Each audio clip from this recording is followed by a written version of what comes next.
নমস্কার, আমি প্রিয়া আর আপনারা দেখছেন প্রিয়ার সিম্পল রেসিপিস। আজকের রেসিপি কাতলা মাছের ঝোল।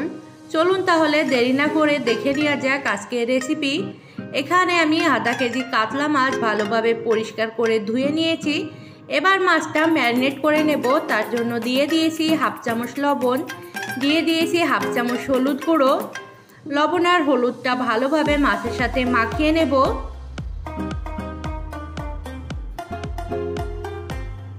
লবণ আর হলুদ ভালোভাবে মাছের সাথে মাখানো হয়ে গেছে। এবার ঢাকা দিয়ে রেখে দেব 10 মিনিটের জন্য, যতক্ষণ মাছগুলো ম্যারিনেট হচ্ছে।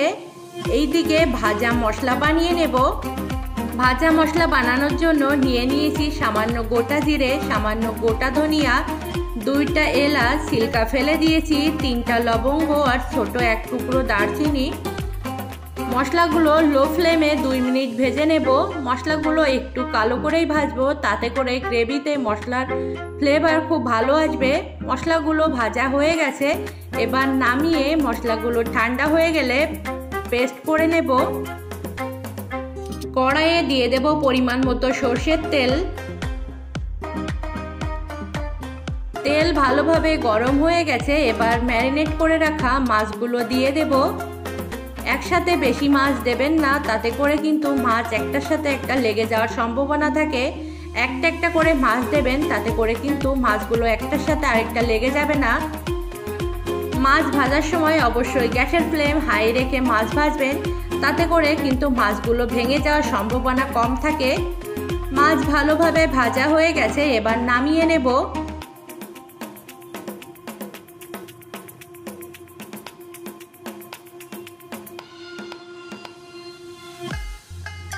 একই তেলে পুরো রান্না করব। ওই তেলের ভিতরেই ফোড়নে দিয়ে দেব সামান্য গোটা জিরে।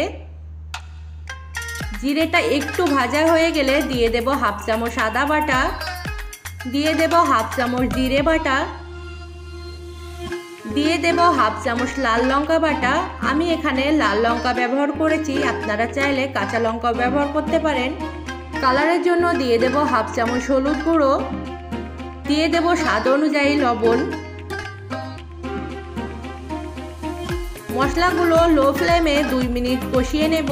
ততক্ষণ কষবো যতক্ষণ না মশলা থেকে কাঁচা ফ্লেভার চলে যায় আর মশলা থেকে ভালোভাবে তেল ছেড়ে দেয়। মশলা কষানোর সময় অবশ্যই গ্যাসের ফ্লেম লোয়ে করে মশলা কষিয়ে নেবেন, তা না হলে মশলা পুড়ে যাওয়ার সম্ভাবনা থাকে।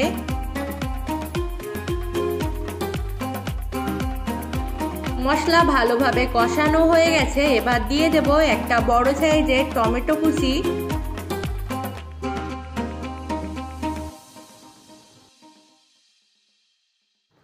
টমেটো কুচি ভালোভাবে মশলার সাথে মিশিয়ে নেব। টমেটো কুচি ভালোভাবে মশলার সাথে মেশানো হয়ে গেছে। এবার লো ফ্লেমে ঢাকা দিয়ে রেখে দেব 2 মিনিটের জন্য। ততক্ষণে টমেটোগুলো ভালোভাবে গলে যাবে। 2 মিনিট হয়ে গেছে। এবার ঢাকনা খুলে নেব। আবারও মশলা ভালোভাবে মিশিয়ে নেব। এই পর্যায়ে দেখতেই পাচ্ছেন টমেটো ভালোভাবে গলে গেছে।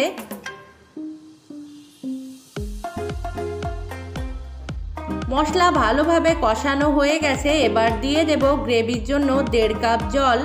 আমি এখানে গ্রেভি একটু পাতলা রাখবো, এই জন্য জলের পরিমাণটা একটু বেশি দিয়েছি। আপনারা যদি গ্রেভি একটু ঘন রাখতে চান, সেক্ষেত্রে জলের পরিমাণটা কম করে দেবেন। মশলা ভালোভাবে জলের সাথে মিশিয়ে দেব। মশলা ভালোভাবে মেশানো হয়ে গেছে। এবার হাই ফ্লেমে ঢাকা দিয়ে রেখে দেব 2 মিনিটের জন্য, যতক্ষণ না গ্রেভি ভালোভাবে ফুটে উঠছে। 2 মিনিট হয়ে গেছে। এবার ঢাকা খুলে দেখে নেব ভালোভাবে গ্রেভি ফুটে গেছে কিনা। দেখতে পাচ্ছেন ভালোভাবে গ্রেভি ফুটে উঠেছে। এই পর্যায়ে দিয়ে দেব ভেজে রাখা মাছগুলো। মাছ হালকা হাতে গ্রেভির সাথে মিশিয়ে দেব।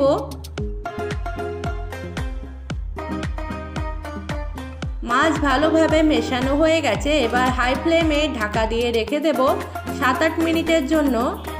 7-8 মিনিট পরে এবার ঢাকা খুলে নেব। আবারও হালকা হাতে মাছগুলো মিশিয়ে নেব। এই পর্যায়ে তাড়াহুড়ো করবেন না, তাতে করে কিন্তু মাছগুলো ভেঙে যাওয়ার সম্ভাবনা থাকে। ভালোভাবে মেশানো হয়ে গেছে। এবার দিয়ে দেব ভেজে পেস্ট করে রাখা মশলাটা, দিয়ে দেব কিছুটা পরিমাণে ধনিয়া পাতা কুচি। এই পর্যায়ে গ্যাসের ফ্লেম লো করে ঢাকা দিয়ে রেখে দেব 2 মিনিটের জন্য।